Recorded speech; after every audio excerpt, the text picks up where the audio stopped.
Clara Bennett pressed both hands flat on that store counter and did not shake. She had promised herself she would not shake.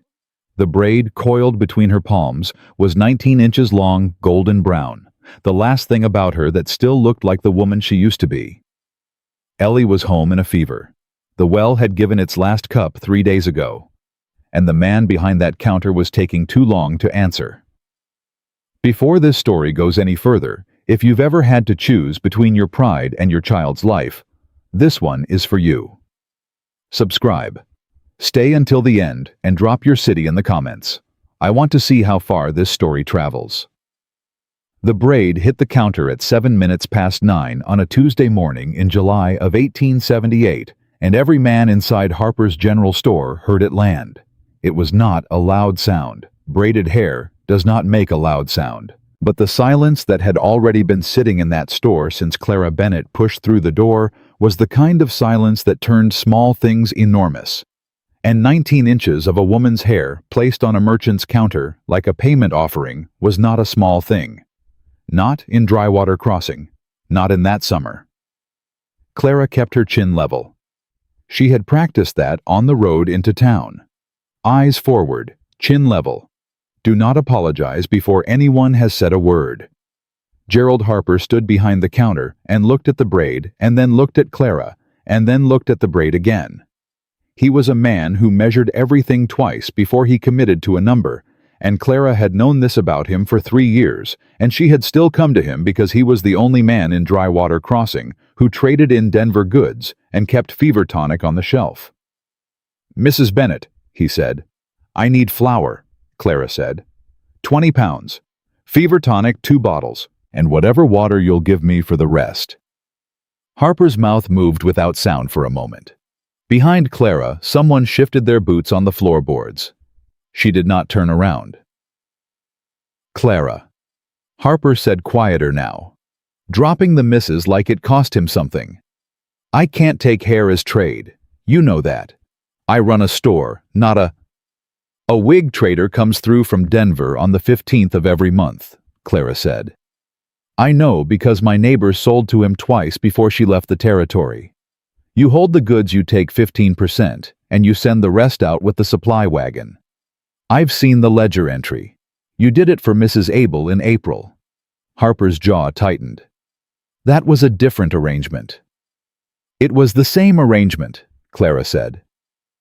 "The only thing different is the woman standing in front of you." The silence deepened. Someone coughed near the back of the store. Clara felt the attention in the room, the way she felt the July heat everywhere pressing, inescapable, but she kept her eyes on Harper and her hands flat on the counter, and she did not shake. "I've got a sick child at home," she said. "I've got a well that's been dry since Saturday. I've got nothing left to sell except what's on that counter, and I am asking you to honor the same arrangement you gave another woman in this town 4 months ago. That's all I'm asking." Harper looked at the braid again. He looked like a man doing arithmetic he didn't want to finish. "I can hold it," he said slowly, "but I can't guarantee the price. Trader might not want it. Might not be the quality he's—" "It's 19 inches, Clara said. "You can see what it is." "Clara." His voice dropped lower, almost gentle, which was somehow worse. "Even if I hold it, I can't extend full credit on a maybe. I can give you 1 bottle of tonic and 10 pounds of flour against the probable, my daughter has had a fever for 4 days. I understand that, but 4 days, Mr. Harper, in this heat, with no water." The floorboards shifted again behind her, closer this time. The lady said 2 bottles. "Pommy." The voice came from the far end of the store, low and unhurried, the way a man speaks when he's not in the habit of raising it. Clara turned despite herself. He was leaning against the far shelf with his arms crossed, tall, dark-haired, wearing a hat so sweat-stained it had lost its original color. His sleeves were rolled to the elbow. His jaw had 4 days of beard on it. He was looking at Harper with the flat, patient expression of a man who had decided something before anyone else in the room caught up. Cole Mercer. She knew him the way everyone in a 30-mile stretch of territory knew Cole Mercer by reputation and occasional sighting, the way you know a mountain is there without having climbed it. "This isn't your business, Mercer," Harper said. "2 bottles of tonic," Cole said, pushing off the shelf and walking forward. He reached into his vest pocket and set coins on the counter without counting them. 20 pounds of flour, and whatever water credit she needs. Put it on my account." Clara stepped sideways to put herself between him and the counter. "No," she said. Cole stopped. He looked at her directly for the first time. His eyes were darker than she'd expected, and they were reading her face the way you read a map when you're not sure where the road has gone. "Ma'am, I did not ask for your money," Clara said. "I asked Mr. Harper to honor a trade arrangement he's made before. That's a different thing entirely." "I understand that," Cole said. "Then step back." He did not step back, but he didn't push forward either.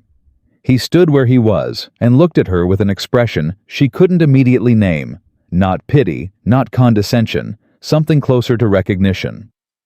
"How long has the child been sick?" he asked. "That's not your concern. Humor me." 4 days, she said, because she was tired, and the word came out before the wall went back up. 4 days of fever. Her water intake is almost nothing. She needs the tonic today, not when the Denver trader decides my hair meets his standard. Cole nodded once. He reached past her and picked up the braid from the counter. Clara's hand snapped out and caught his wrist. Her grip was harder than she intended. He went very still. "That is mine," she said. "I know it is," he said. "I'm putting it in your bag." He held her eyes and did exactly that, folded the braid carefully, and placed it in the burlap sack she'd come in with. "You're not selling anything today." He turned back to the counter. "Harper, 2 tonics, 20 pounds of flour, 2 full water casks. My account." Harper moved. Clara stood in the center of that store and felt the specific, suffocating humiliation of being helped by someone she hadn't asked and couldn't repay in front of a room full of men who would talk about it before noon. She understood that the child needed the tonic. She understood that pride was a currency that spent badly in a drought year. She understood all of it with perfect clarity, and it made no difference at all to how she felt. She turned and walked out the door. He caught up with her at the wagon. She heard his boots on the hardpack and kept loading the casks without turning around. "Mrs. Bennett, I'll repay you," she said. "Every cent. I'll need an itemized figure and a reasonable term, and I'll put it in writing if you want it in writing." "I don't want it in writing." "Then you'll have it anyway," she said. "I don't carry unpaid debts." "All right." He set a hand on the wagon gate, not touching her, just steadying it while she lifted. "I've got something else to say if you'll hear it." She stopped lifting. She turned and looked at him. Close up, Cole Mercer was older than she'd first placed him, mid-30s, with the kind of weathered skin that came from years of working under the same sun that was currently turning her corn into straw.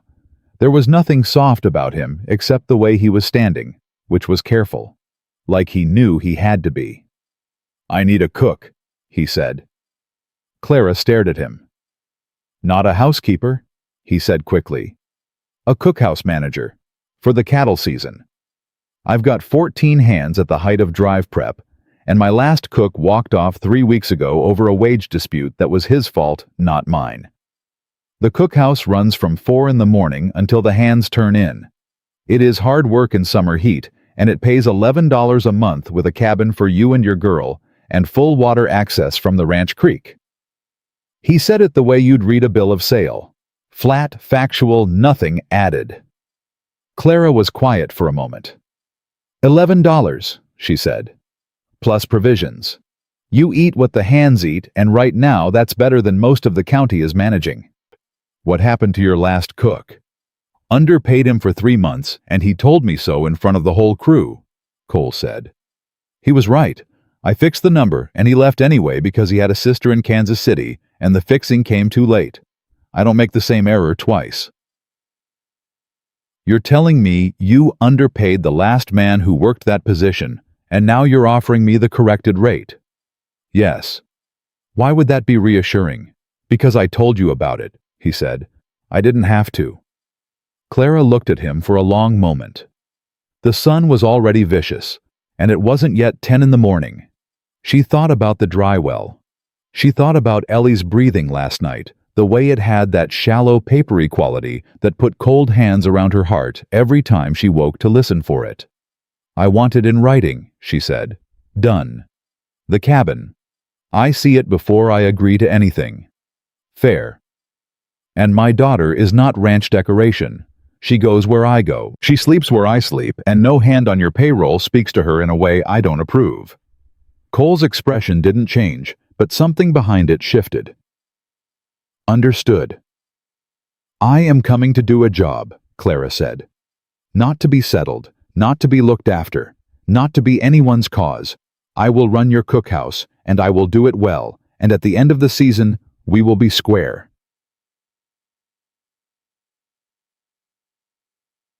That's all I'm asking, Cole said.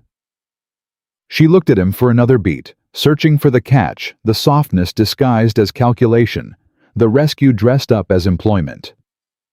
She had seen enough of the first kind to know what it smelled like. Whatever this was, it didn't smell like that. It smelled like a man in genuine trouble who had made a decision based on what was practical. I'll need today, she said, to get Ellie settled enough to move. Take tomorrow too, he said. My foreman Wade Turner will send a hand with a full water barrel this afternoon. Don't argue about the water. That one isn't negotiable. Clara opened her mouth to argue about it anyway. He raised one hand. Your child, he said. Not your pride. Two different things. She closed her mouth. He tipped his hat a short direct motion, nothing theatrical about it, and walked back toward the hitching post without looking to see if she was watching. She was watching. By the time she turned the wagon home, the tonic was already packed against her knee, and the flour was wedged between the water casks, and the braid was still in the burlap bag uncut, which meant she had left town with more than she came with, and that had not happened in 8 months.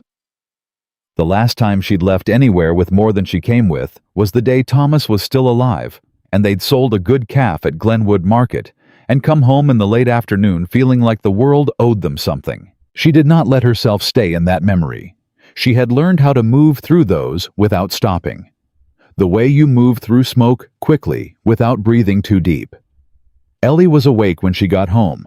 That was the first good thing. She was sitting up in the bed with the quilt pushed to her waist and her hair damp from sleep, and when she heard the wagon, she called out from the window, "Mama!" "I'm here," Clara said. She was through the door before the echo of her own voice stopped. "I've got the tonic." Ellie watched her mother pour the first dose with the measuring cup they'd been using since before she could remember, and she swallowed it without complaint because she was 6 years old and already had the sense to know this was not a situation for complaint. "Are we going to be all right?"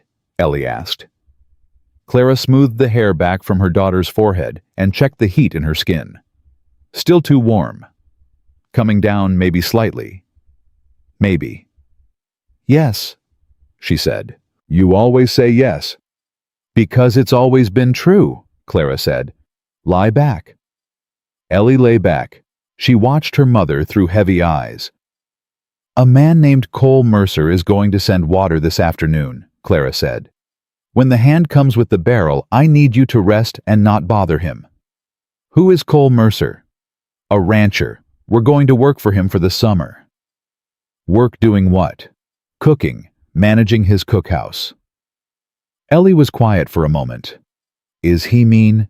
"No," Clara said. "I don't think so." "Is he like Mr. Boone?" The name landed like a stone in standing water. Silas Boone had come to the property twice since Thomas died, once to express his condolences, and once to express his interest in the creek rights that ran along the western edge of the Bennett homestead. The second conversation had not gone pleasantly, and Ellie had heard enough of it from the other room to know the shape of the man. "He is not like Mr. Boone," Clara said. He is very different from Mr. Boone. Now rest. She sat beside the bed until Ellie's breathing evened out, and then she went to the table and opened the small tin box where she kept what passed for the household accounts. There was $1.14 in coin. There was a promissory note from the Glenwood Bank with Thomas's signature and her counter-signature, and a number on it that had been keeping her awake since March. There was a letter from her brother in Ohio that she had read twice and could not respond to, because responding would mean admitting things she wasn't ready to admit to anyone who might feel obligated to come out here and rescue her. She didn't want to be rescued. That was the thing people didn't understand or didn't try to understand. She wanted to stand. She wanted to find her footing in this terrible sun-baked year and stand. She had done it before. She had stood through the first winter after Thomas stood through the spring that gave them nothing but mud and a dead calf, stood through the summer that was now actively trying to finish what the previous seasons had started. She had stood through all of it, and she would stand through this. She just needed to get Ellie through the fever first. The water barrel arrived at 3 in the afternoon, hauled by a young ranch hand with a sunburned neck, who introduced himself as Percy and said exactly 4 words to her, "Ma'am, from Mr. Mercer," before unloading the barrel and leaving without asking for anything in return. Clara stood in the yard and watched him go, and then looked at the barrel for a long moment before she dragged over the wash basin and filled it. She soaked a cloth and brought it in and laid it across Ellie's forehead. Ellie opened her eyes. "Cold," she said. "Good," Clara said. "That's the idea." "Mama." "What?" "You didn't sell your hair." Clara sat back in the chair beside the bed. She reached up and touched the braid still coiled at the back of her neck, still intact. "No," she said. "I didn't." "Why not?" "Because someone made a better offer," she said. Ellie looked at her for a moment with the unnerving directness that 6-year-olds sometimes produce, the kind of look that didn't know yet how to be polite about what it was seeing. "Are you scared?" Ellie asked. Clara considered lying. She was very good at lying for the right reasons, and this would have been a right reason. But Ellie was watching her with those dark, clear eyes, and the fever had not taken the sharpness out of them, and Clara found she couldn't do it. "A little," she said. "Of what?" "Of needing something from someone I don't know yet." Ellie seemed to think about this. "Mr. Mercer sent the water, though." "He did." "That's a good sign." "Signs can be wrong," Clara said. "Mama." Ellie closed her eyes. "You always say that, but they're usually right." Clara sat in the chair until the room went dim, and the heat in Ellie's skin began slowly with painful reluctance to ease. She was still sitting there when the evening dropped the temperature by 10 degrees, and the first real breath of air came through the window crack. She pulled the quilt up over her daughter's shoulders. She thought about a man who had put her hair back in her bag without asking permission, and told her the honest reason his last employee quit, and then stated the terms of employment the way you'd read the weather, plain without embellishment, expecting nothing except that she hear him. She didn't know what to make of Cole Mercer. She had spent 3 years on this land knowing exactly what she was dealing with at every hour of every day, and the certainty of that, even when what she was dealing with was bad, had been something to hold on to. Cole Mercer was not something she knew yet. She decided that was acceptable. She had survived worse uncertainty than one rancher's intentions. She went to bed. In the morning, she packed 2 bags for herself and 1 small bag for Ellie, checked the braid was still coiled and intact, folded the promissory note into her coat pocket, where she could feel it against her ribs, and began the work of getting her daughter ready to move. She was Clara Bennett. She was 27 years old. She had buried a husband and kept a child alive through a drought and an empty well and a summer that seemed personally determined to see her finished. She was not finished.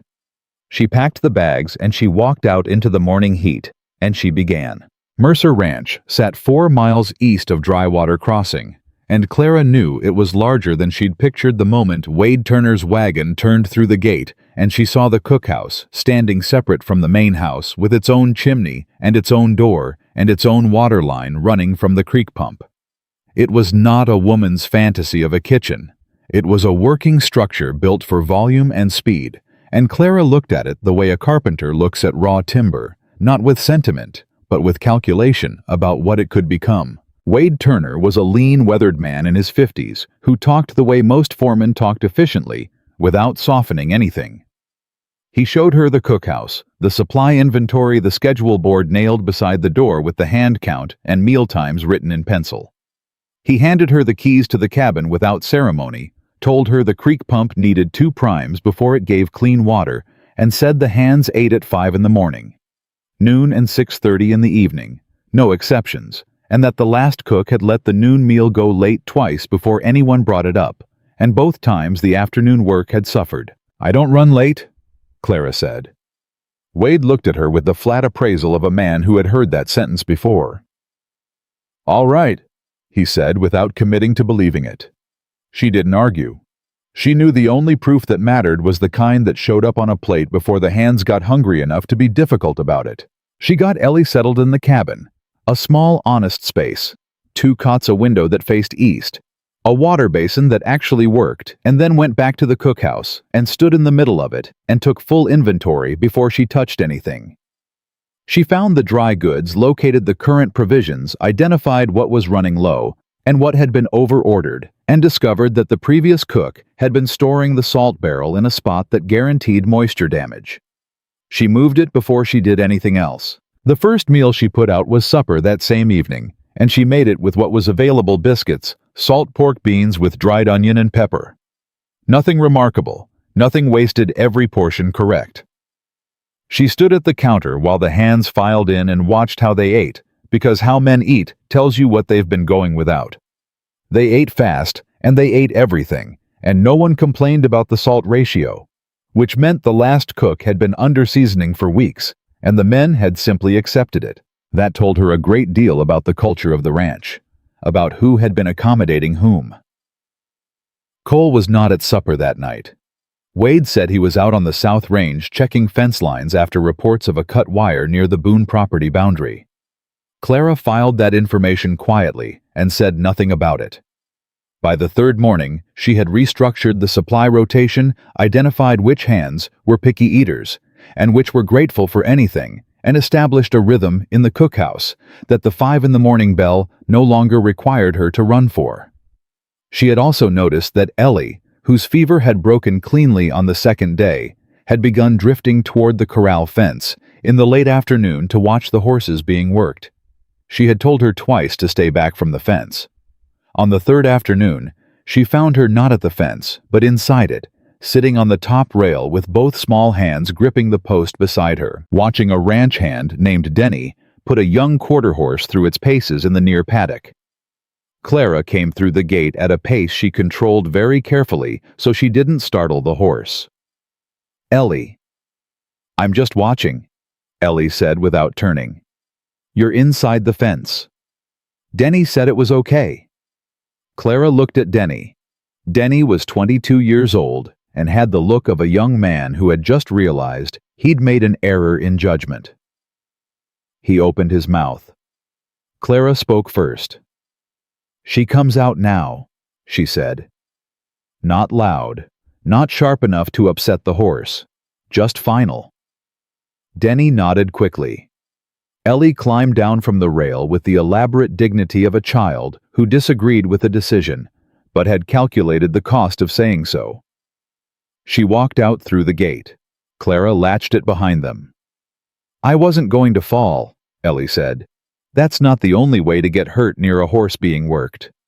"He's beautiful," Ellie said, as if that addressed the point. "He is," Clara said, "and he weighs 1,200 pounds. Come help me with the bread." Ellie came. She was quiet for most of the mixing, which was unusual, and then she said without looking up from the dough, "Mr. Mercer watches you." Clara's hands did not pause. "What do you mean?" "When you're serving. He sits at the end of the table and he watches you. Not in a bad way." Ellie added quickly, in the tone of a child who has learned to qualify things. "Just, he looks." "Men look at whoever is running the cookhouse," Clara said. "It tells them whether the food is going to be adequate." Ellie said nothing. Her expression said she was not convinced, but had decided not to press it. She was not wrong that Cole watched. Clara had noticed it herself, the same way you notice a sound that doesn't quite fit the pattern of sounds you've grown used to. Not intrusively, not with anything she could name as a problem, but steadily. He sat at the end of the long table, and he ate without complaint. And when she moved through the cookhouse, refilling cups, or pulling the bread from the rack, she occasionally looked up and found his eyes on her, and he did not look away quickly the way men did when they were caught staring. He just held her gaze for a measured second and then went back to his food, as if he was not embarrassed by looking, and did not intend to pretend he hadn't been. It unsettled her, not unpleasantly. That was what unsettled her about it. The first real test came at the end of the first week.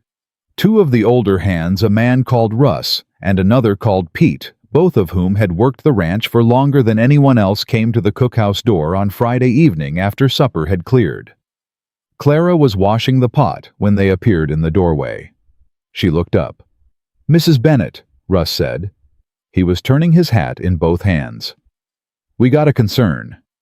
"All right," she said. "The men are saying you changed the supply schedule." "I did." "Russ put that schedule in place 3 years ago," Pete said. "I understand that," Clara said.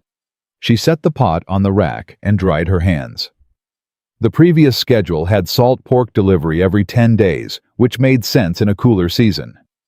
In summer, with this heat and this crew size, it spoils on day 8.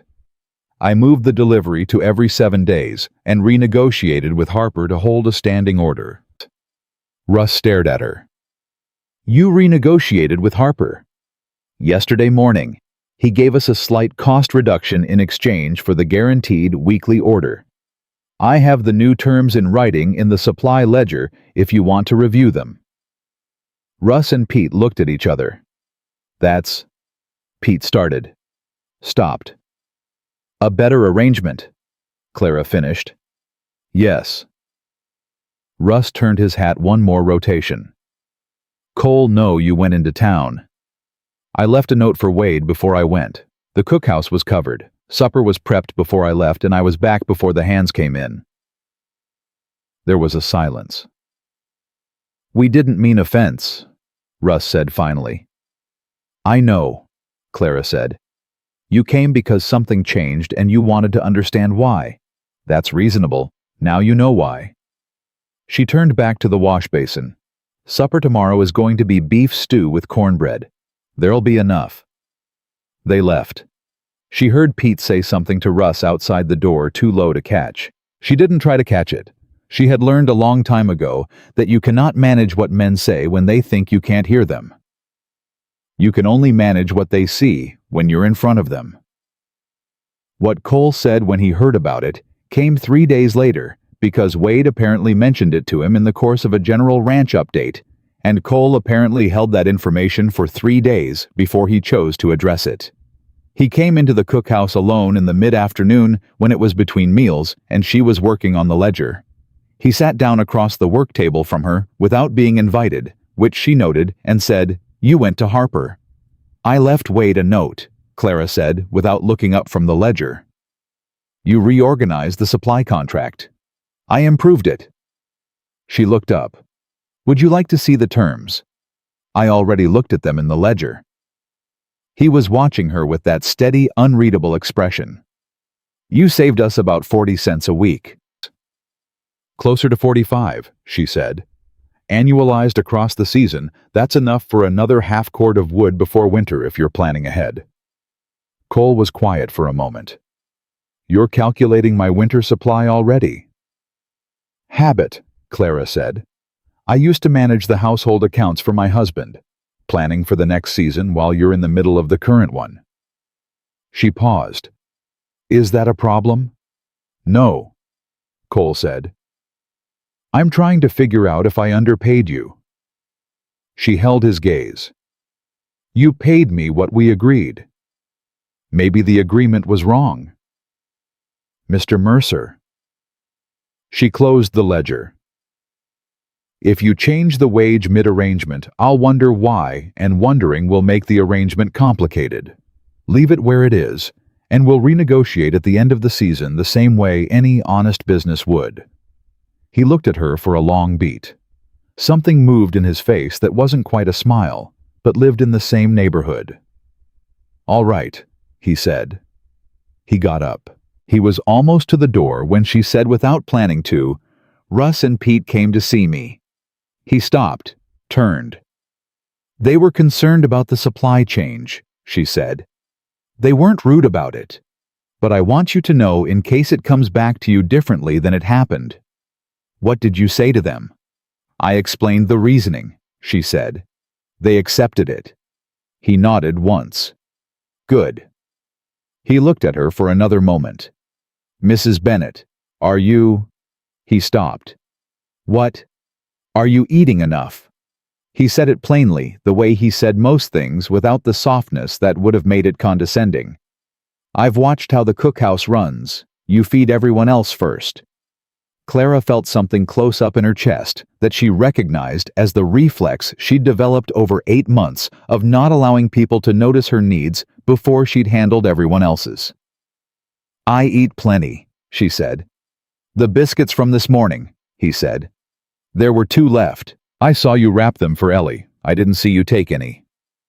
"I had an early one before the hands came in." "Did you?" She looked at him steadily. "Mr. Mercer, I appreciate the observation. I don't need monitoring." "I know you don't," he said. "I'm mentioning it anyway."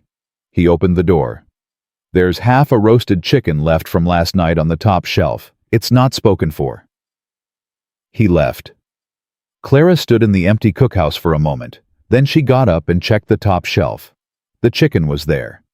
She stood there for a long moment with her hand on it and the ceiling above her ticking in the afternoon heat.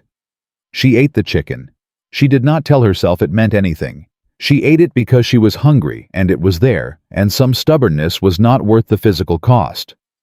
But she sat at the work table while she ate, and she thought about a man who watched who had eaten and who hadn't, and who left food on a shelf, and called it not spoken for, instead of calling it what it was, which was a gift that he'd understood she couldn't accept any other way. She thought about that for longer than she intended to. 3 days later, Silas Boone rode into the yard. Clara heard him before she saw him the particular way a man rides when he wants to be heard arriving too much speed on a property that isn't his. She stepped to the cookhouse door and watched him pull up near the main house and look around the yard with the proprietary sweep of a man taking inventory of something he considers already his. He was heavy-set, middle-aged, with the kind of confidence that came from 20 years of getting what he wanted because he had the money and patience to wait everyone else out. He had been buying land along the Eastern Crossing Range for 2 years piece by piece, and the word in town was that he had interest in the creek rights of every property within a mile of the Mercer South fence line. Wade came out to meet him. Clara watched the exchange too far to hear, but close enough to read in posture. Wade's posture said he was not pleased. Boone's posture said he didn't care. Then Boone looked at the cookhouse. He looked directly at Clara standing in the doorway, and he looked at her the way he'd looked at the yard like inventory. She stepped back inside. Cole came in from the South Range within the hour, and Clara heard the conversation through the thin cookhouse wall. Not the words, but the temperature of it, which ran hot from Boone's side, and cool and immovable from Cole's. It lasted 12 minutes. When Boone left, he left without whatever he'd come for, and the hoofbeats going out were faster than the hoofbeats coming in. Cole came to the cookhouse door 20 minutes later, with dust still on his jaw. He did not explain what the visit was about.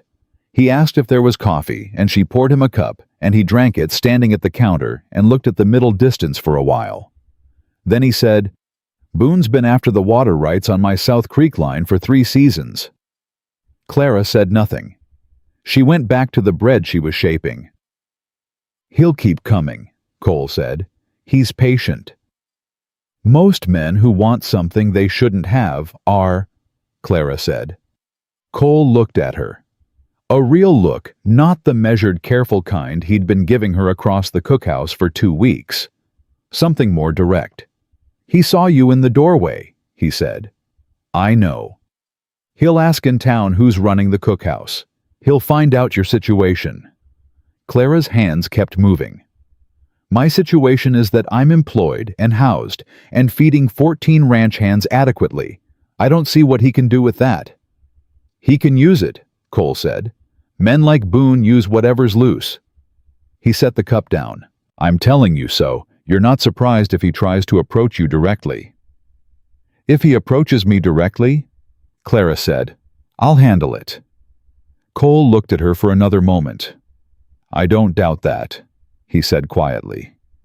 And something about the way he said it, simply without the edge of testing her, made her hands slow down briefly before she caught herself and kept working. That night, Ellie was already asleep when Clara sat at the small table in the cabin with the promissory note from the Glenwood Bank spread out in front of her.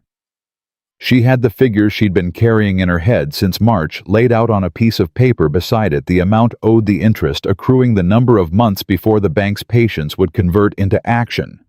She had thought when she took this position that $11 a month and provisions would give her enough breathing room to start chipping at the note by autumn. She ran the numbers again. It was going to be close. Dangerously close. And if anything went wrong, if Ellie got sick again, if the ranch season shortened, if the bank moved earlier than expected, there was no margin left for anything to go wrong. She folded the note and put it in her pocket and sat in the dark for a while and listened to her daughter breathe and told herself, the way she had told herself for 8 months, that close was not the same as impossible. She was still telling herself that, when she heard it, quiet, quick, barely a sound at all, a scrape on the west side of the cabin near the window.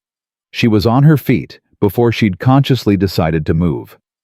She took the fireplace poker from beside the small stove, crossed the floor in 3 silent steps, and pressed herself against the wall beside the window.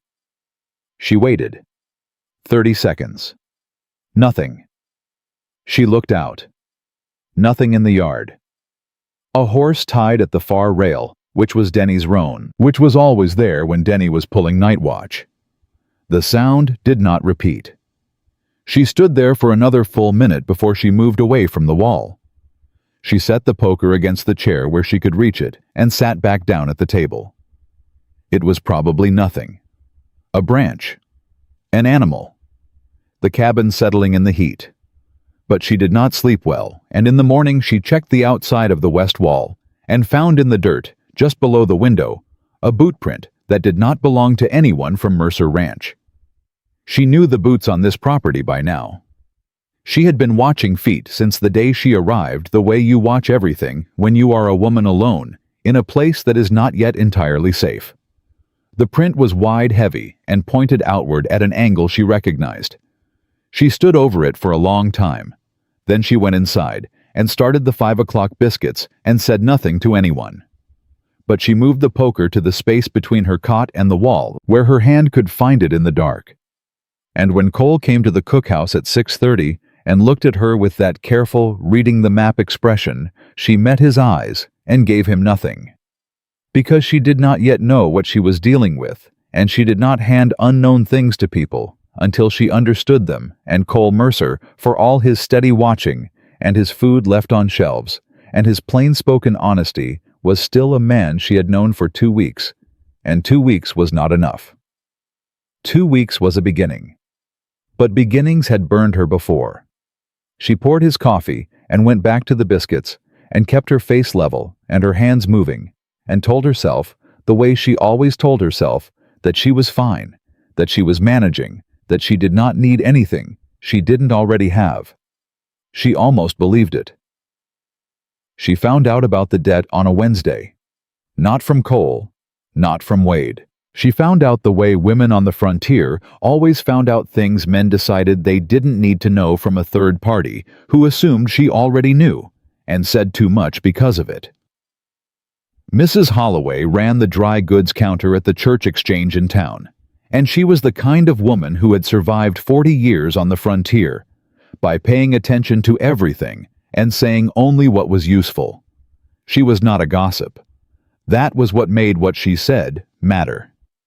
Clara had driven into Drywater Crossing on Wednesday morning to pick up the weekly supply order, and Mrs. Holloway had come out from behind the exchange counter to help her load the wagon, which she had never done before, and while they were lifting a flour sack together, the older woman said quietly, without looking at her. "The bank note on your homestead. Cole Mercer paid the balance last month." Clara set down the flour sack. "The whole balance," Mrs. Holloway said. She looked at Clara now, and her expression was not unkind. "Hendricks at the bank mentioned it to my husband. He didn't mean for it to travel, but—" She paused. "I thought you should know, in case you didn't." Clara stood in the wagon bed and felt the specific quality of silence that comes when something you thought you understood has turned out to be a different shape entirely. "How much?" she said. "I don't know the exact figure. Enough that Hendricks remembered it." Clara finished loading the wagon. She thanked Mrs. Holloway in a voice she did not recognize as entirely her own. She drove back to the ranch and she unloaded every supply crate with the mechanical efficiency of someone who had placed their feelings in a room and locked the door, and she got through the noon meal and the afternoon prep and the evening supper, and she said nothing to anyone, and she did not look at Cole, and she did not look at the ledger, and she told Ellie she had a headache and needed quiet. She waited until the cookhouse was empty and the hands had turned in. Then she walked to the main house and knocked. Cole opened the door and read her face in about 2 seconds and stepped back without a word to let her in. She came in and stood in the center of the front room and turned to face him. "The bank note," she said. He didn't pretend. "Yes." "You paid it?" "Yes." "When?" "5 weeks ago," he said. "Before you came to work here. I didn't want—" He stopped, started again. Boone had his lawyer asking questions about uncollected debts on properties near the South Creek line. Your note was one of 3 he was watching. If it had gone to default, he would have had a mechanism to pressure the bank into a forced sale at reduced value. I didn't want him to have that. Clara looked at him. "You paid off my debt to block Silas Boone's land strategy." "Partly. Partly." Cole held her gaze and did not flinch from it. "The other part was because you were about to lose the only piece of land your daughter has a claim to, and that was wrong, and I had the means to stop it." The room was very quiet. "You had no right," Clara said. Her voice was steady, and that steadiness cost her something. "That note had my name on it, my signature, my debt.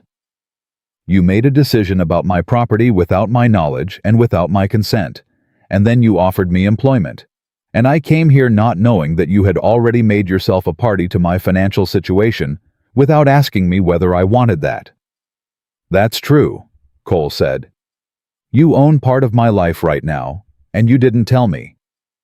I don't own any part of your life. You paid my debt, Cole." It was the first time she had used his given name, and they both heard it. "That's not nothing. In this territory, in this time, that is not nothing. People will say I owe you. People will say that's why I'm here. People will say—" She stopped. Her jaw tightened. "Did you think I couldn't handle knowing? Did you decide I was too fragile to be told?" "No," he said, firm without hesitation. "I thought you'd refuse." The honesty of it hit her harder than an excuse would have. "You were right," she said. "I would have refused. And Boone would have had the mechanism. That was my risk to take." "And Ellie's," he said quietly. Clara's breath caught. She turned away from him and stood with her back to him for a moment and pressed both hands flat against the table edge, which was her reflex when she needed something solid, and there were no walls close enough. He had used Ellie, and he had used her correctly, and she hated him for it, with the specific, precise hatred of someone who cannot argue with the reasoning and can only argue with the method. "I am not a property to be managed," she said. "I know that. I am not a situation to be solved without my knowledge. I know that too." "Then why—" She turned back. "Why didn't you tell me when I came here, when we agreed terms? You could have told me then." Cole was quiet for a moment. He looked like a man choosing between several true things and not certain which one would do the least damage. Finally he said, "Because you would have left, and I didn't want you to leave." The silence after that was different from the silence before it. Clara stood in it and felt something shift under her that she had been carefully, deliberately standing on top of for weeks. And the shifting frightened her, in a way the drought and the empty well and the boot print outside her window had not. Because those things were external dangers, and this was something that lived inside the walls she'd built to keep functioning, and she did not know what happened to her if those walls moved. "I need to think," she said. "All right. I'm going to go back to the cabin. I'm going to think. And tomorrow, you are going to tell me the exact figure you paid, and we are going to set a repayment schedule, and it is going to be at fair terms with no sentiment attached." "Clara, those are the terms," she said. "Take them, or I'll be gone by morning." He took them. She walked back to the cabin in the dark, and she sat on the edge of her cot, and she did not cry, because she had not cried since the week after Thomas died, and she had made a decision then that she was going to spend that particular energy on living instead. But she sat very still for a long time, and she let herself feel the full weight of what had just happened. He had paid her debt. He had done it to protect her from Boone, which was true. He had done it because he didn't want her to leave, which was also true. Both things occupied the same action, and she couldn't separate them. And that was the problem, because she needed them to be separate. She needed the practical thing to be practical, and the personal thing to be personal, and instead they were knotted together in a way she didn't have the tools to untangle at 11 o'clock at night with her daughter asleep 3 feet away. She went to sleep. She didn't sleep well. The next morning she ran the cookhouse the same as every other morning. She put the food out at 5. She refilled the cups. She did not look at Cole differently, and she did not look away from him either. She treated him with the same professional, measured attention she'd given him every morning for 4 weeks.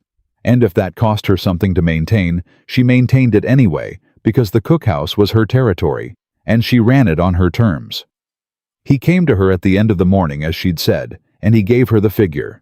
It was larger than she'd feared, and smaller than she'd imagined, and she wrote it down, and they set a schedule, 7 months' payments drawn against her wages, and they both signed the paper, and it was done, and it was ugly and honest and correct. Neither of them spoke about the other thing he'd said. But it was in the room. It was in every room after that. And Clara worked around it the way you work around a piece of furniture that's been moved. You know where it is now, your body adjusts, but some part of your instinct keeps expecting the old arrangement. The grass fire started on a Thursday night. She smelled it before she heard it. She came awake from a light sleep, with the smoke already in the back of her throat, and sat up, and in the same motion, she was on her feet, because she had been on the frontier long enough to know that smoke in the night was not something you identified slowly. She crossed to Ellie's cot and put her hand on her daughter's shoulder. "Up," she said. "Now, don't ask." Ellie was up. She was her mother's daughter, and she had learned the tone that meant now. Outside, the sky to the south was wrong. Clara heard the horses before she heard the men. The particular escalating distress of animals that could smell what was coming and didn't understand why they weren't moving away from it. Then she heard Wade shouting across the yard, and the sound of boots hitting the porch of the bunkhouse, and the whole ranch coming awake at once. She told Ellie, "You stay in this cabin. You stay with the door latched. You do not come out until I come for you." "Mama?" "Ellie." She took her daughter's face in both hands. "I will come back for you, but you have to stay here. Promise me." Ellie promised. Clara latched the door behind her from the outside. The fire was on the south range, moving northeast with the wind, which meant it was moving toward the lower pasture, where 2 of the ranch's best breeding mares had been moved that afternoon to take advantage of the remaining grass near the creek. Clara knew this because she had watched the hands move them. She knew the layout of this ranch now, the way she knew the layout of her cookhouse completely instinctively, because she had made it her business to know. She went to find Wade and found Cole instead, coming hard from the stable with a wet bandana in his hand and his hat pulled low. "The mares," she said immediately. "They're in the lower pasture." He stopped. "How do you—" "Denny moved them this afternoon. I watched from the cookhouse window. The lower pasture gate is east-facing and the fire's coming northeast. They'll run into the fence line." Cole looked at her for exactly 1 second. "Wade's taking the men to the fire break on the south side. I'm going for the mares." "I know," she said. He looked at her again. That measuring look. Then he was past her and running. She went after him. She heard him say her name sharply from somewhere ahead of her. Meaning, go back, meaning stay. And she did not slow down because she had just latched her daughter in a cabin, and the only way that was acceptable was if she was out here doing something that mattered, and she was not going to stand in the yard while the ranch that was keeping Ellie safe burned. The lower pasture gate was already rattling when they reached it, the mares pressing against the fence in their panic, and the smoke was thick enough that Clara's eyes were streaming before she'd gotten the latch up. Cole got the gate open, and the first mare came through like water gone before you could track her. The second one stopped. She was 3 years old, the younger of the two, and she had caught her halter rope on the fence post in her panic, and was pulling against it in a way that was going to break something, the rope, the post, or her own neck. Clara went to her head. "Hey," she said, low, steady, the same voice she used with Ellie. "Hey, I've got you. Stop." The mare did not stop. "Stop," Clara said again, and she got both hands on the halter, and she held on while the animal threw her weight sideways, and Clara went with it instead of against it, because she had watched Denny work horses for 4 weeks, and she had paid attention the same way she paid attention to everything, and she knew that fighting a frightened horse was the fastest way to lose. Cole was at the fence post working the rope free with his knife. The smoke was closer now.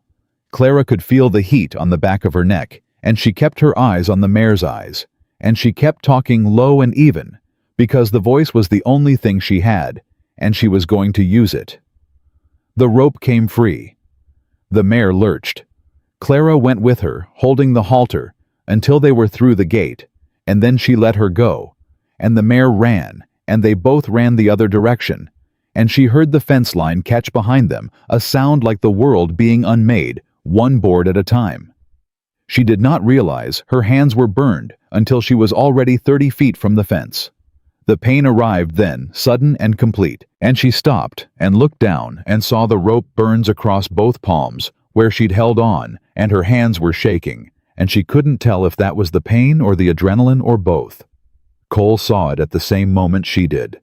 He crossed to her in 3 steps and took both her wrists, not her hands because he could see the damage, and he looked at her palms, and his jaw went tight in the way it went tight when he was controlling something he didn't want to show. "Can you walk?" he said. "I'm already standing." "That's not the same question." "Yes," she said. "I can walk." They walked. Back at the yard, the scene had the controlled chaos of a crisis being managed by men who had done this before. The fire break was holding. 3 of the hands were injured, none seriously. Fencing was gone along the south line. The cattle count was incomplete and wouldn't be accurate until morning. Wade moved through it all with his characteristic efficiency, directing, assessing, cataloging damage with the flat precision of a man who had seen this before and knew the shape of it. Silas Boone arrived at midnight. Clara was sitting on the cookhouse step with her hands wrapped in clean cloth from the supply cabinet, and she heard the hoofbeats and looked up and recognized him even in the dark by the way he sat. His horse like a man arriving to assess a deal rather than a neighbor arriving to help. He rode into the yard and surveyed the damage, and he said to Cole, loud enough for the yard to hear, "Rough night, lose much." "Some fencing," Cole said. His voice was absolutely flat. "South line?" "Yes." Boone nodded slowly. "South line's been weak for a while. Dry conditions." He looked at the burned range beyond the fence. "Hard to maintain these operations when the land's working against you." "The land's not working against me," Cole said. "No." Boone looked at him. "Creek's running low. Grazing's gone on the south pasture. And now this." He paused. "I made you an offer on those water rights last month. That offer stands." "And my answer stands," Cole said. Boone looked around the yard. His eyes landed on Clara on the cookhouse step, and stayed there for a moment, and it was a different kind of looking than the looking Cole did. It was the looking of a man reading a vulnerability rather than a person. "You've got expenses now," Boone said, turning back to Cole. "Recovery costs, fencing lost cattle grazing damage. Be practical about it." "I'm always practical," Cole said. "Good night, Silas." Boone left. His hoofbeats going out had the same quality they'd had the last time, not quite the sound of a man who was done. Wade watched him go and then looked at Clara and said too quietly for anyone else to hear, "The cut fence line on the south end. Found it before the fire. Clean cut, not a break." Clara looked at him. "I told Cole," Wade said. She looked at the direction Boone had ridden and said nothing. Then, because she had been holding something back since the moment she'd walked back from the pasture with burned hands and a trembling that she would not allow to become visible, and because Wade was one of the few people on this ranch whose judgment she trusted completely, she said, "The boot print outside my cabin window. 3 weeks ago. I didn't mention it." Wade's expression did not change. "Size, large, wide toe, pointed outward." Wade nodded once. "I'll look at it in the morning." He moved away. Clara sat back on the step and looked at her wrapped hands and thought about a fence line that had been cut clean and a man who'd arrived at midnight to inspect damage he may have already known was there. And she thought about Ellie behind a latched door in a cabin with a window that faced west. And the specific quality of cold that moved through her then had nothing to do with the night temperature. She was still sitting there when Cole came to the cookhouse step and sat down beside her without asking. He didn't say anything for a moment. She didn't either. "The mares," he said finally. "They're both clear," she said. "I heard them in the upper corral when we came back." "I know." He looked at her hands. "Let me see. They're fine." "Clara." She held out her hands. He unwrapped the cloth and looked at the burns, and she watched his face while he looked, because his face told her things he hadn't said yet. What it told her now was that he was angry, not at her, not at the fire, but at the specific fact of her pain, the way you're angry at something you feel responsible for, even when logic says you're not. "You should have gone back to the cabin," he said. "The mares would have broken through the fence. I would have managed it." "With what hands?" she said. "Every hand you had was on the fire break. You would have had to choose between the south line and the mares, and you know which one you would have chosen." He was quiet. "I made the better choice," she said. "The one with the most value. That's what I was hired to do." "You were hired to cook," he said. "I was hired because I could run this operation better than it was being run," she said. "And tonight, that meant the mares." She took her hands back and began rewrapping them. "Don't make me feel bad for being useful." He said her name, just her name the way he'd said it once before, and she stopped. "I'm not making you feel bad," he said. "I'm trying to—" He stopped. Something worked in his jaw. "I saw you go into that pasture. I knew what you were doing, and I knew I couldn't stop you, and I didn't—" He stopped again. "I didn't like how that felt." Clara looked at him in the dark with her burned hands in her lap. "Because I was a liability," she said. "No," he said. "Because you weren't." The silence stretched between them and changed shape. "I've been thinking about what you said," Clara said carefully. "When I found out about the note, you said you didn't want me to leave." "I meant it." "I know you meant it," she said.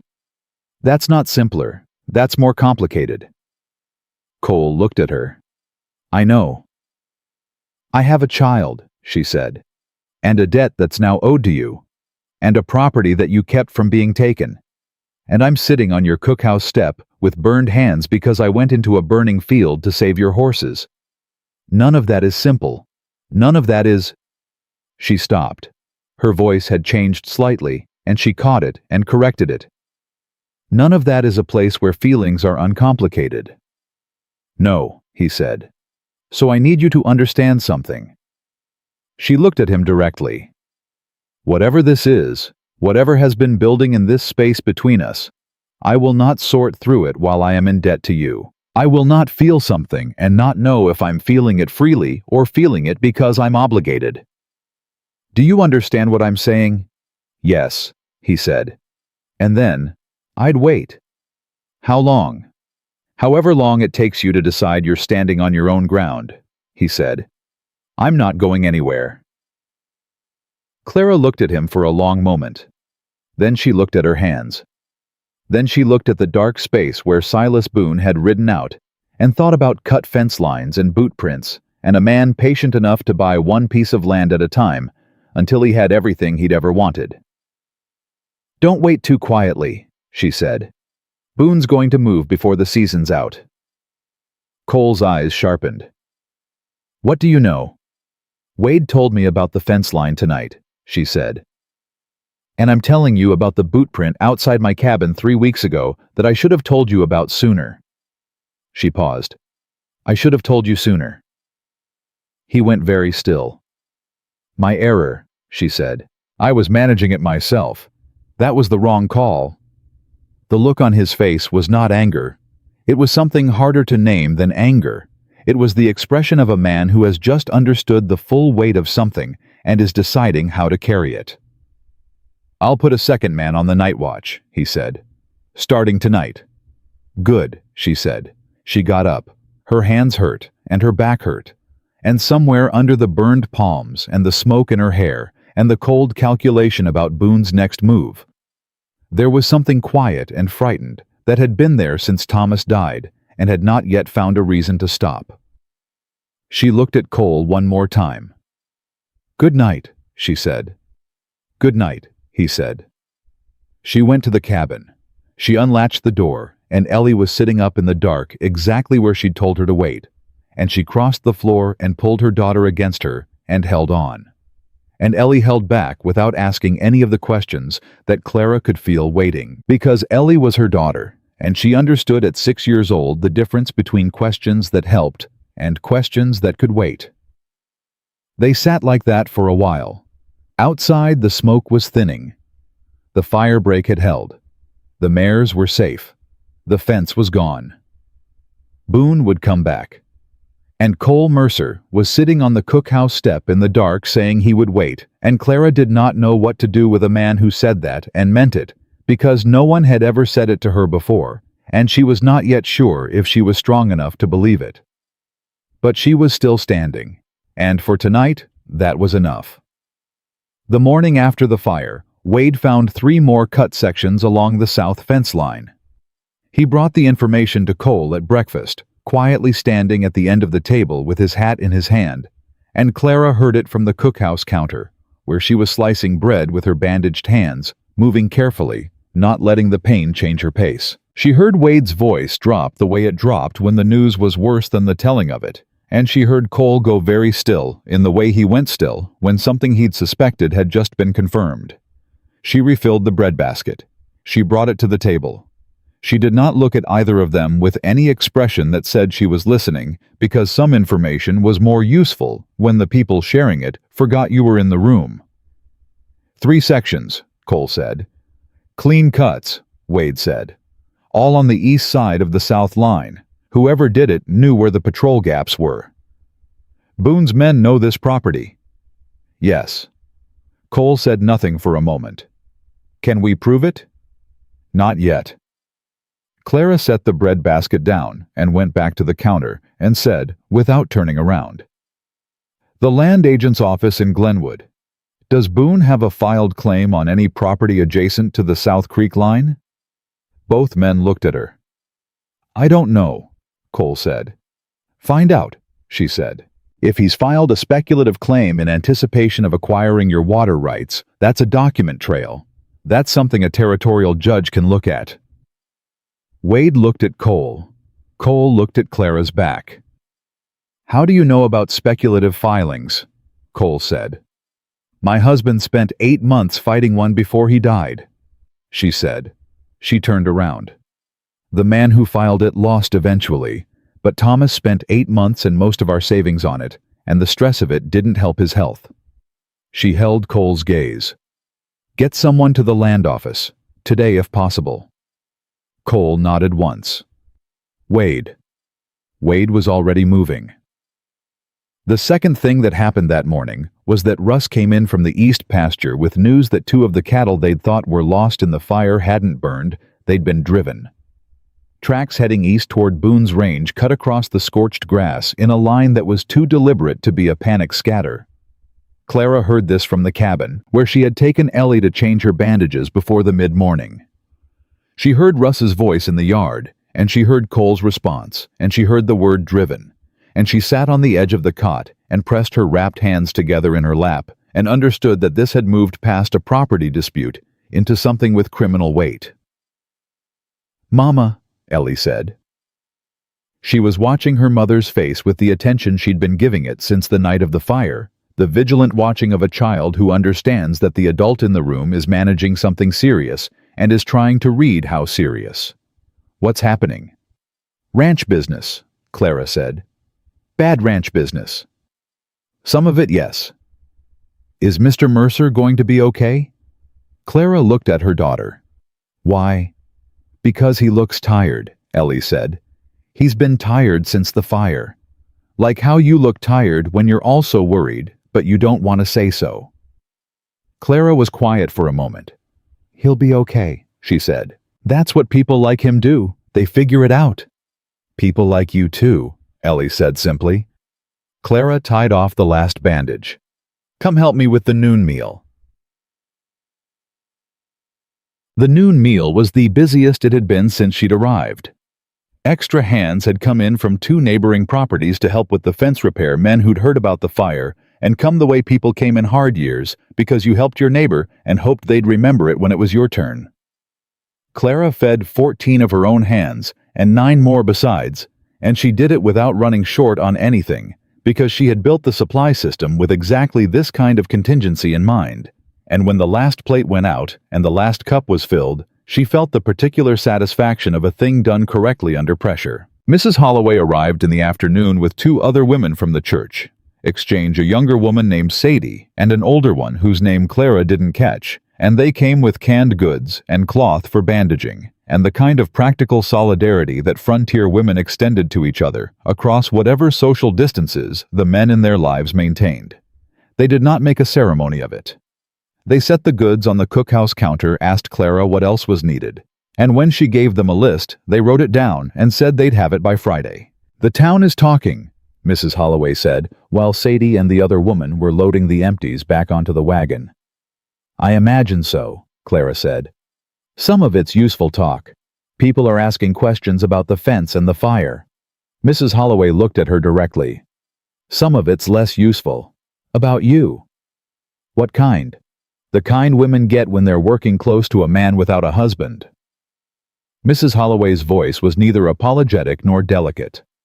She stated it the way she stated everything as a fact that deserved to be looked at plainly. "I'm telling you because you should hear it from someone who's not saying it to harm you." Clara kept her hands moving on the counter. "What are they saying?"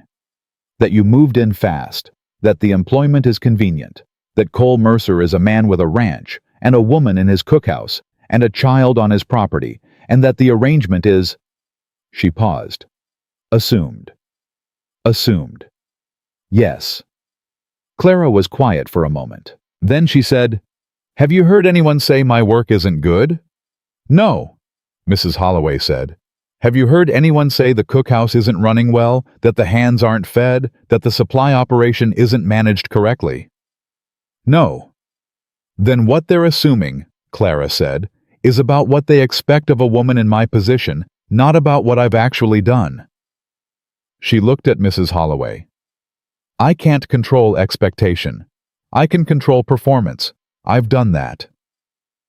Mrs. Holloway studied her for a long moment. Then she said something that Clara did not expect. "You're right. And I want you to know that there are women in this town who see that clearly. You're not as alone in this as the loudest voices want you to feel." She left. Clara stood in the empty cookhouse for a moment and let that sit. She was not as alone as the loudest voices wanted her to feel. She filed that away. It mattered. The twist came on Friday, and it came through the land office in Glenwood, exactly as Clara had predicted it would. Wade came back from the territorial land office with a document that he put in Cole's hands at 5 in the afternoon, and Cole read it at the cookhouse table, with Clara standing at the counter and Wade standing at the door, and the expression on Cole's face, when he finished reading it, was the expression of a man who had just confirmed the full architecture of something he'd only seen pieces of until now. He turned the document around and put it in front of Clara. She read it. Silas Boone had filed a speculative interest claim on 3 adjacent properties 6 months ago. One of them was the Bennett homestead. The claim had been filed under a provision that allowed a creditor's agent to register interest in land tied to an unresolved debt, a provision that was legal but narrow, and which required the debt to remain active at the time of the dispute. Cole had paid the Bennett note 5 weeks ago, which meant the claim on the Bennett homestead was now void. But the other 2 properties weren't, and one of them shared the southern boundary with Mercer Ranch. "He's not just after your water rights," Clara said. "No," Cole said. "He's building a land corridor. If he gets the 2 adjacent properties, he controls the access point to the creek on the eastern approach. He wouldn't need your water rights directly. He'd have the surrounding leverage." Wade said, "Can we fight the remaining claims?" "The owners of those properties need to know," Clara said. "Do you know who they are?" "Peterson's family," Cole said. "And the Abel widow." He stopped. "Ruth Abel. She sold to the Denver wig trader in April." Clara looked at him. "I know who she is. She left the territory in June. I don't know where." "Mrs. Holloway might," Clara said. She was already untying her apron.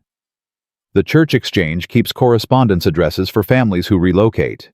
It's how they forward the school donations." She looked at Cole. "I need to go to town." "I'll come with you," he said. "You don't." "Clara." He said it plainly. "Boone's man was outside your cabin window. You're not going to town alone." She held his gaze for a moment. Then she put the apron on the hook and picked up her coat. They went together. Mrs. Holloway had Ruth Abel's address in Salida. She produced it from the exchange ledger within 4 minutes of being asked, and she asked no questions about why, which was one of the things Clara had come to value about her absolutely. Cole wrote down the address, and Mrs. Holloway added the name of a solicitor in Glenwood who had handled the Abel property sale and would likely still have the relevant documents. Standing in the church exchange doorway on the way out, with the late afternoon sun cutting hard across the street, Silas Boone's wagon came around the corner and stopped. He saw them before they saw him. Clara knew because she watched his expression when she looked up, and it was the expression of a man who had been caught calculating something and did not have quite enough time to replace it with something neutral. He got down from the wagon. He walked toward them with his hat in his hand, which was the posture of a man who wanted to appear reasonable, and he said to Cole, "Didn't expect to see you in town today." "Things change," Cole said. Boone looked at Clara. "Mrs. Bennett, how are your hands healing?" "Well enough," she said. "Nasty business afire." He shook his head slowly. "Property damage, lost stock, fencing costs. Adds up fast." He looked back at Cole. "My offer on the water rights is still a fair one, given everything." "Given everything," Cole said. "My answer is still no." Boone's expression did not change, but something behind it did. "You've got obligations now, Cole. Staff a child on the property recovery costs from the fire. A man with those kinds of responsibilities is more interested in protecting what he has than selling it," Cole said. "We done here, Silas?" Boone looked at Clara again. This time the look was longer, and it said something specific. It said that he had information she didn't or believed he did, and he was deciding whether to use it now or save it. He saved it. He put his hat back on, and he walked back to his wagon, and he left, and Clara watched him go, and thought, he knows we went to the land office. Someone told him. He has someone in this town who tells him things. She said this to Cole on the road back to the ranch. Cole's jaw worked. "Harper," he said. Harper sees everything that comes into town, and he talks to Boone's men. Then whatever legal steps we take next need to go through Glenwood directly, Clara said, not through anyone local. Cole looked at her sideways. When did you become a land strategy advisor? When Boone put a boot print outside my daughter's window, she said. Cole looked at the road ahead and didn't say anything for a moment. Then, I'm going to Glenwood Monday, to the solicitor and the land office both. Take the speculative claim document, she said, and the record of the paid note. If you can establish that Boone's agent knew the note was in default risk before it was cleared and filed the claim in bad faith. That's fraud, Cole said. That's at minimum an arguable case, Clara said. I'm not a lawyer, but I lived through Thomas's land fight long enough to know what makes a judge look twice. Cole was quiet. Then he said, "Come with me." Clara looked at him. "To Glenwood," he said. "Monday. You know this case better than anyone because you lived a version of it. The solicitor needs to understand what Boone is building and why. You can explain it better than I can." She thought about it for exactly as long as it took the wagon to cover 30 yards of road. "I'll need someone to watch Ellie." "Mrs. Holloway," Cole said. "I'll ask tonight. And I'll need to prep the noon meal before we leave so the cookhouse isn't short."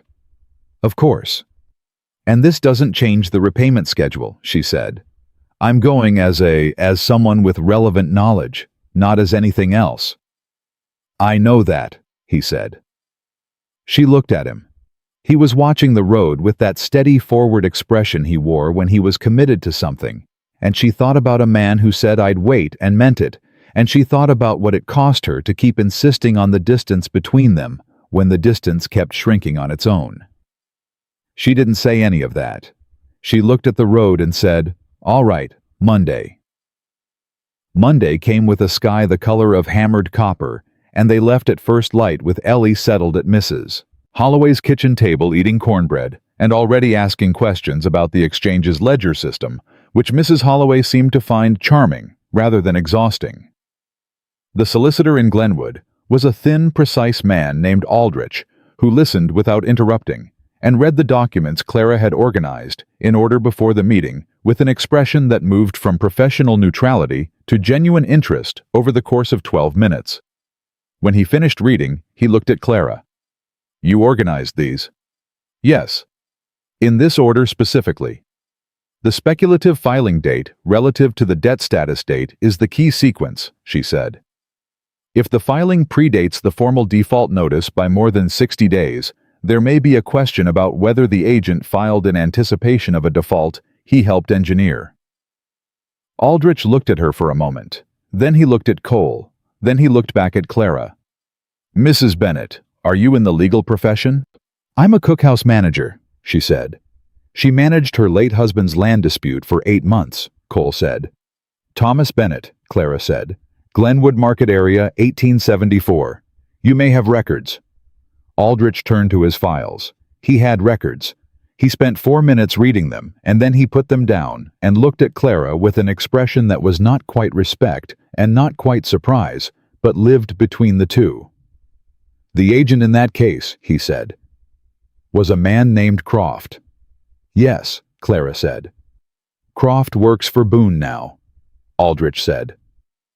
The room went very quiet. Cole said, "Are you certain?" "He's been on Boone's payroll since 1876, Aldrich said. He looked at the speculative filing again. "And his signature is on this document." He set it down carefully.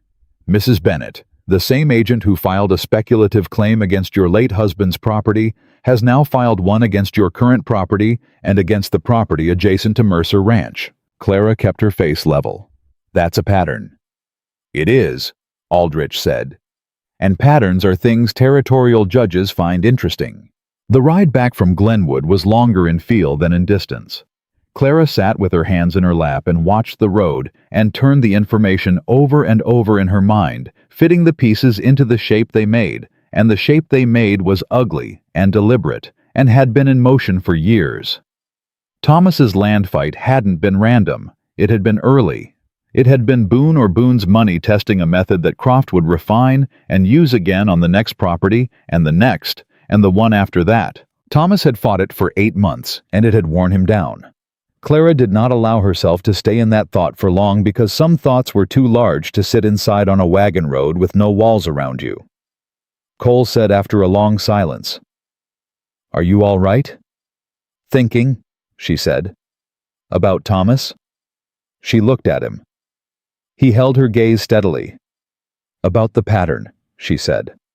"And what it means that Croft filed against my homestead. It means I was always part of this. Before I came to work for you. Before the fire. Before any of it." She paused. Boone looked at this territory, and he mapped it, and I was on the map. "You're not on it alone anymore," Cole said. She looked at him for a long moment. The afternoon light was cutting sideways across his face, and he looked tired and determined, and more honest than was comfortable to look at directly. "I know," she said, quietly. Something shifted between them in the wagon, not dramatically, not with any of the ceremony that such shifts were supposed to have according to stories. Just a quiet mutual acknowledgement, the kind that happens when two people who have been circling something finally stop pretending the thing isn't there.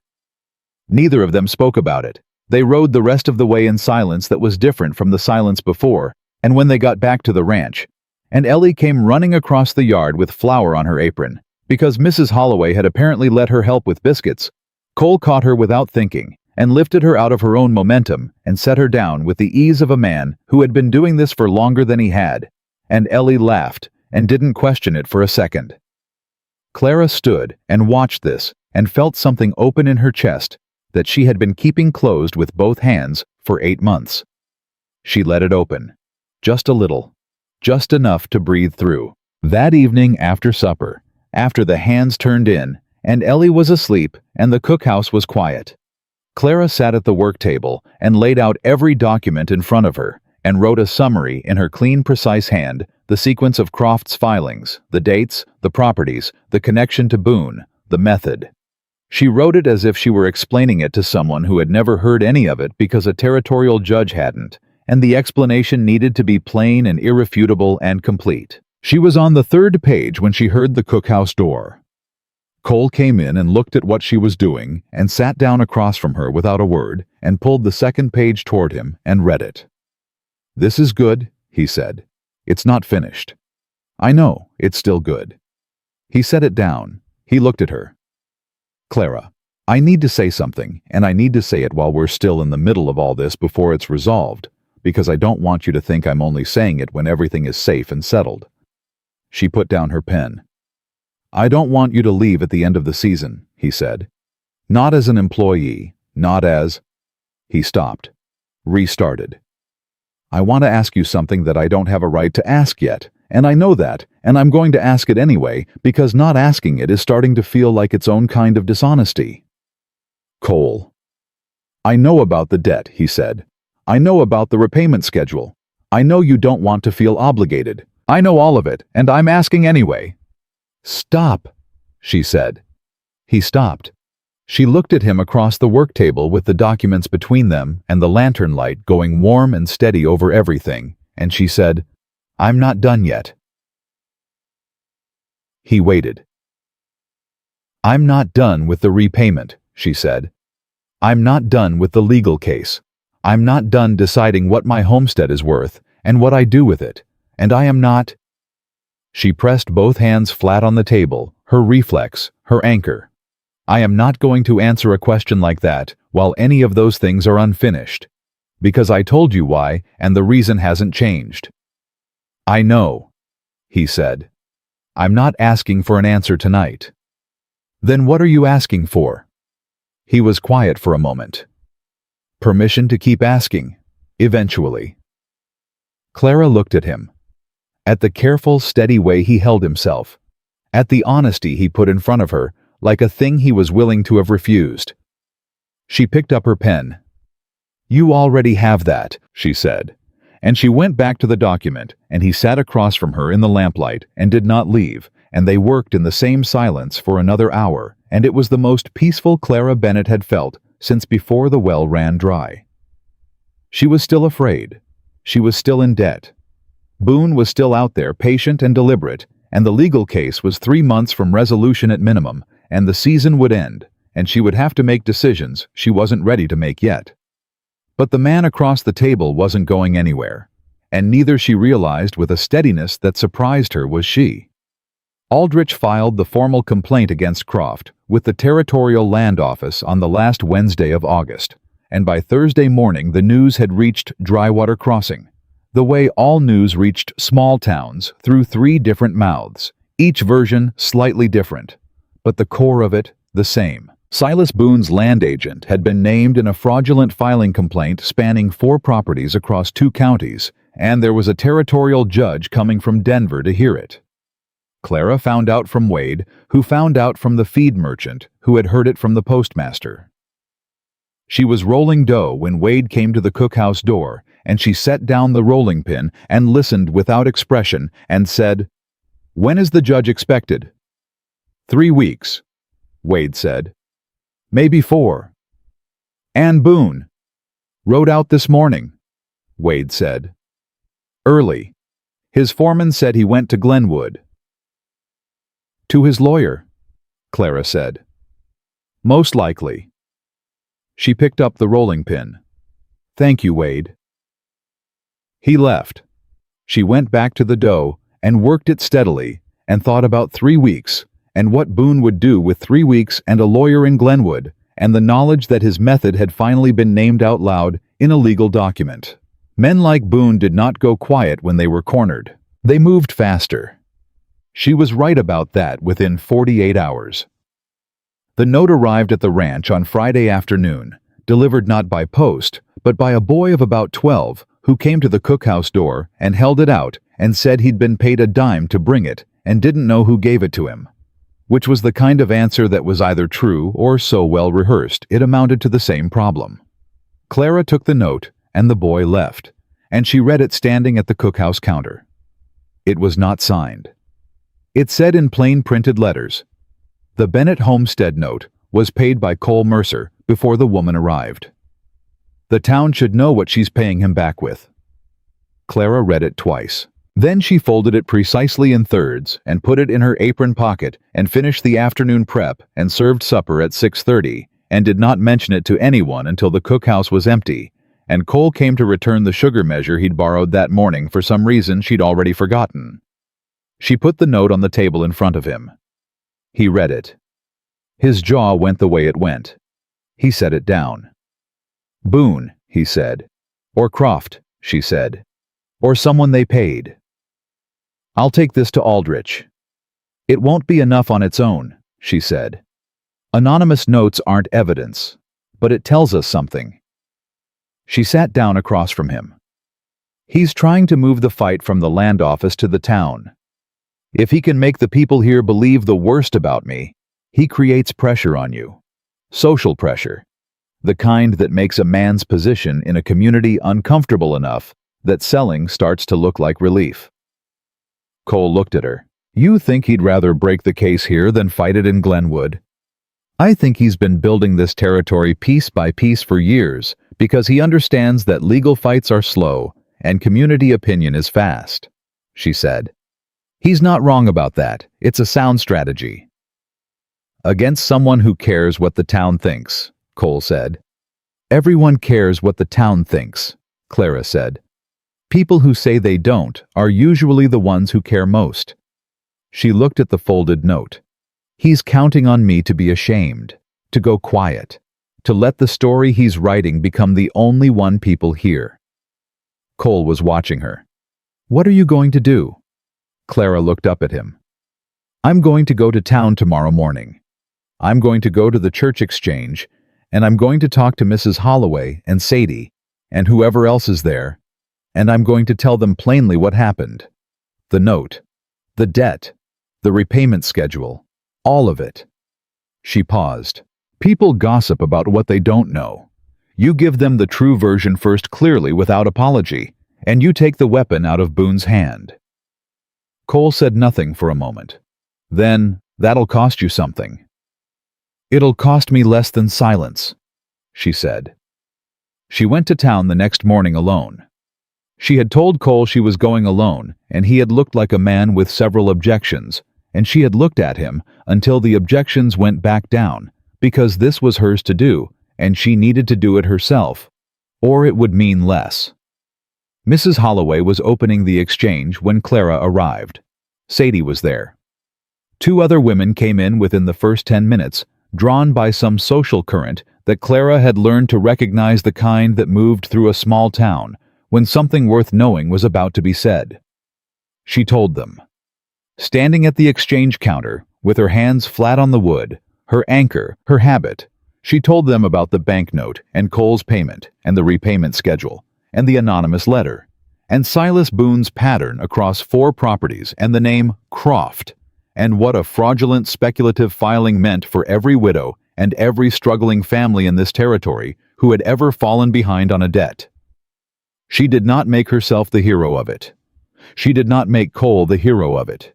She made Boone the architect of it clearly and specifically, and with dates and document references, because she had spent 2 months organizing information and she knew how to present it. When she finished, the exchange was quiet. Sadie said, "Croft filed against the Peterson family too." "Yes," Clara said. "In March." Sadie looked at Mrs. Holloway. "My cousin married into the Peterson family." "Then your cousin needs to know," Clara said. Mrs. Holloway had been watching Clara throughout, with an expression that was measuring something internal that Clara couldn't see. Now she said, "The anonymous letter. You still have it?" "Yes." "Give it to Aldrich and give a copy to the church records," Mrs. Holloway said. "I'll witness the copy. If Boone tries the same thing again, there's a record of the first attempt." She looked at the other women. "And I think we should put together a written account of what we know about the Abel property sale. Ruth Abel left this territory because she felt she had no other option. That's relevant." Sadie was already reaching for paper. Clara stood in the exchange and watched these women move with the quick, practical efficiency of people who had been useful to each other across hard years, and she felt something she had not expected to feel standing in a room in Drywater Crossing. She felt the specific warmth of not being alone in a fight. And it was different from being rescued, entirely different, because these women weren't carrying her. They were standing beside her. That was a different thing. She drove back to the ranch with the morning already burning toward noon, and the first person she saw in the yard was Ellie sitting on the top rail of the corral fence again. Clara pulled the wagon to a stop and looked at her daughter, who looked back with the expression of a child who is committed to a position and is prepared to defend it. "I'm not going to fall," Ellie said. "I know you're not," Clara said. "Come down anyway." Denny said, "Ellie." Ellie came down. She walked to the wagon with her chin up, which was a posture Clara recognized from her own mirror. "Mr. Mercer said I could learn," Ellie said. "He said if you agreed he'd teach me how to read the horses. Not ride yet, just read them." Clara looked at her daughter. Then she looked toward the stable where Cole had apparently made this offer to a 6-year-old without thinking to mention it to the child's mother first, which was a conversation they would be having. "We'll discuss it," Clara said. Ellie accepted this as better than no, which it was. The twist that broke the legal case open came not from Glenwood, but from Salida, and it came in the form of a letter from Ruth Abel. Aldrich had written to her at the address Mrs. Holloway provided, explaining the situation plainly and asking if she would be willing to provide a written account of the circumstances of her property sale. Ruth Abel wrote back in 11 days, which meant she had started writing within a day of receiving the letter, and the account she sent was 12 pages long, detailed, dated, and included 2 documents she had retained from the sale process that showed Croft's involvement in pressuring her to accept a below-market price by misrepresenting the status of a competing offer. Aldrich sent a summary to Cole by express post. Cole brought it to the cookhouse. Clara read it at the work table while Cole stood at the counter, and the afternoon heat pressed against the cookhouse walls, and neither of them said anything for the full 7 minutes it took her to read it twice. "He manufactured the competing offer," she said. "Yes." He told Ruth Abel there was another buyer prepared to pay more for the creek-adjacent parcel, which lowered her leverage, which is why she accepted what she accepted. Clara set the letter down. And the other buyer was Boone. Boone offering against himself, Cole said. Through a front. Through Croft, Clara said. Croft was both the agent advising the seller and the representative of the competing buyer. That's not just fraud, that's conspiracy to defraud. Cole was looking at her with an expression she had seen before, the one that lived between admiration and something more personal that he was managing carefully. Aldrich will have enough, she said. He already said so, Cole said. He filed the expanded complaint this morning. The territorial judge has the full documentation package. He paused. It's over for Boone Clara. Not immediately. Not without a fight. But the mechanism he's been using is broken. She sat with that for a moment. Let it settle. Thomas, she said. Just the name, quietly. Cole didn't say anything. He understood what she meant, that Thomas had fought a version of this for 8 months, and never gotten this far, and the reason he hadn't wasn't that he wasn't smart enough or strong enough. It was that he'd been alone, and without the documentation, and without the network that could find a Ruth Abel in Salida who kept her paperwork. He would have gotten there, she said, given time. Yes, Cole said. He would have. She looked at the letter. Then she stood up and she went to the window, and she pressed one hand flat against the frame, and she let herself feel it. Not grief exactly, not anymore, but the specific weight of a thing that should have been different and wasn't, and the strange, complicated gratitude of being the person who got to finish what someone else started. She did not cry, but she stood there for a long time, and Cole did not tell her to stop or move or come back to the table. He waited the way he had promised to wait, and he was quiet, and she was grateful for the quiet. When she turned back, she said, "I want to talk about the homestead." Cole nodded. "The repayment schedule ends in 6 weeks," she said. "When it does, the property is mine clear. No liens, no claims, no Croft." She looked at him steadily. "I've been thinking about what to do with it." "All right." "It's good land," she said. "The creek access on the west edge is worth something, and there's a structure still standing that could be made into a usable outbuilding. I've been thinking about what Thomas and I always talked about breeding stock. The 2 mares from the fire, they're good animals. The right program managed correctly. Clara." He said it gently, but he said it clearly. "Are you proposing a business arrangement?" "I'm exploring options," she said, out loud, to me. "You're a rancher with capital and operational capacity," she said. "I'm a person with land agricultural knowledge and a demonstrated ability to run an operation correctly. It is not unreasonable." Clara. He crossed the cookhouse in 4 steps and stopped at the correct distance, close enough to be heard at a lower volume, not so close that she couldn't look at him without looking up. "I said I'd wait. I have waited. The debt is nearly clear. The legal case is broken open, and you are standing in my cookhouse talking about breeding stock and business arrangements when we both know that is not the primary question." She looked at him. Her hands were at her sides, and she was not reaching for a counter or a wall. "What is the primary question?" she said. "Whether you'll stay," he said. "Not as an employee, not as a business partner.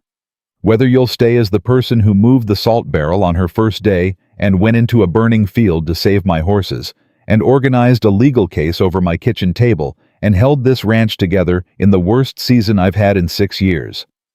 He looked at her without the careful management he usually applied to looking at her. "Whether you'll stay as yourself, with me." The cookhouse was very quiet. "I have a child," she said. "I know. Ellie is part of this. She comes with me everywhere I go." "I know that too," he said. "I taught her to read a horse's ears this morning. She already understands the left one means more than the right one. She's got a better eye than most of the hands." Something broke open in Clara's chest quietly without drama, the way a dam goes when the water has been patient enough, when the pressure has simply exceeded what even the best-built walls can hold. "She told you that you looked tired," Clara said. "What?" "After the fire. She told me you looked tired, like how I look when I'm worried, but don't want to say so." Clara looked at him. "She's been watching you the same way she watches me. She reads people. She learned that from surviving the year we just survived." She paused. "A child who reads people that carefully doesn't give that attention to someone she's indifferent to." Cole was very still. "I'm not saying yes today," Clara said. "I need to finish the repayment. I need to stand on ground that is unambiguously mine before I make a decision like this. But I'm telling you." She stopped, steadied. "I'm telling you that I see you. Not what you've done for me. Not the debt or the horses or the legal documents. You. The man who put my hair back in the bag and told me honestly about the last person who quit and made sure I ate the chicken because he knew I wouldn't take it any other way." Her voice had gone quieter than she intended, and she let it stay there. "I see that man, and I am not afraid of him." Cole said her name, and it sounded different than every other time he'd said it, like something that had been waiting to be said correctly, and had finally found the right moment. "6 weeks, she said. 6 weeks, he agreed. She went back to the bread. He stayed in the cookhouse for another hour, sitting at the work table reading through the Aldrich correspondence and asking her questions about the document sequence that she answered while she worked. And it was ordinary, and it was easy, and it was the most honest afternoon she'd had in longer than she could name. The 6 weeks passed, the way hard-working time always passed fast in the living of it, full in the looking back. The legal hearing in Glenwood lasted 2 days. Clara attended the second day, the day when Croft's dual-role fraud was presented with Ruth Abel's documentation as evidence, and she sat in the gallery beside Mrs. Holloway and Sadie, and 2 Peterson family members, and she listened to a territorial judge use the word conspiracy without hesitation and without qualification. Boone was fined. Croft lost his agent's license. The speculative claims were voided. The Territorial Land Office issued a new protocol for dual-role representation that Aldrich told Clara quietly outside the courthouse would likely be referenced in similar cases for the next decade. She stood on the courthouse steps in the August sun, and she thought about Thomas, who had spent 8 months fighting a smaller version of this and never gotten to stand on these steps. She thought about the fact that his fight had taught her everything she'd used to win this one, every piece of knowledge, every instinct about documentation and legal sequence and how to read a fraudulent claim. He had given her that. Even in losing, he had given her that. She pressed her hands flat against the courthouse railing, and she let herself stand there and feel all of it, the grief and the gratitude and the relief and the strange, enormous lightness of being a woman who started a summer ready to sell her hair for bread and was ending it, having broken a land fraud conspiracy, and kept her daughter's inheritance intact. Mrs. Holloway put a hand on her arm. "All right." "Yes," Clara said. "Good." Mrs. Holloway squeezed once and let go. "Come to the exchange before you head back. I have something for you." The something turned out to be a letter, a response to one Mrs. Holloway had sent on Clara's behalf without telling her to a woman in Pueblo who ran a small cooperative for frontier women learning to manage property and agricultural operations independently. The letter invited Clara to correspond. It said there were women in 3 counties who had been through versions of what she'd been through and had come out the other side with land and purpose and the knowledge of how to keep both. Clara read it on the wagon road back to the ranch with Ellie asleep against her side, and the late afternoon coming in level and warm across the territory. She would write back. She already knew what she would say. The last repayment came out of her wages on the first Saturday of September. She walked it to Cole in a sealed envelope with the full figure written on the outside and a signed receipt inside, and he took it and looked at the figure and looked at her. "We're square," he said. "We're square," she said. She let exactly 3 seconds pass. "Now ask me again." Cole went very still. Clara looked at him across the cookhouse table with her hands at her sides. No counter, No wall, no anchor, but her own 2 feet on her own earned ground. And she looked at him the way she looked at things she had decided about completely, without reservation. "Ask me again," she said. He came around the table, and he asked her quietly, without ceremony, without performance, the way he did everything that mattered plainly and honestly, and with his whole face open to whatever she said back. She said yes. Not because she needed saving. Not because she was tired of standing alone though she was. Not because the ranch was stable and the legal case was won and the future looked better than it had in 2 years. She said yes because she had watched this man be honest when dishonesty would have been easier, patient when impatience would have been justified, and kind in the specific, unsentimental way that respects the person being kind to instead of performing for them. She said yes because Ellie had been watching his face for 2 months and trusting what she saw, and her daughter read people correctly. She said yes because she was 37 days past being the woman who walked into a general store with a braid in her hands and a sick child at home and nothing left to trade but the last beautiful thing she owned. And she had come this far on her own terms, and she was not going to stop now. She was simply choosing to go further with someone beside her. The wedding was small, held at the church in Drywater Crossing on the 2nd Saturday of October, with Ellie in a dress Mrs. Holloway had helped alter from a bolt of blue cotton that Sadie had pressed into Clara's hands 2 weeks prior without accepting any payment for it. Cole's foreman Wade stood up with him. Mrs. Holloway stood up with Clara. The church was half full with people who had watched the summer unfold and understood what they were witnessing, not a rescue, not a charity arrangement, not a widow being taken in. A partnership entered into by 2 people who had seen each other at the worst and chosen each other anyway. After at the ranch, Ellie fell asleep at the supper table with her head on her arms, and Cole carried her to the cabin without waking her. And Clara stood in the cookhouse doorway and watched and felt the specific quiet fullness of a life that had been stripped to its bones and had grown back differently. Not weaker, not the same, but truer. The deed revision came 3 weeks later. Cole brought it to the kitchen table and put it in front of her, without explanation, and she read it and found her name on it as co-owner of Mercer Ranch, full legal, standing, equal claim. She looked at him.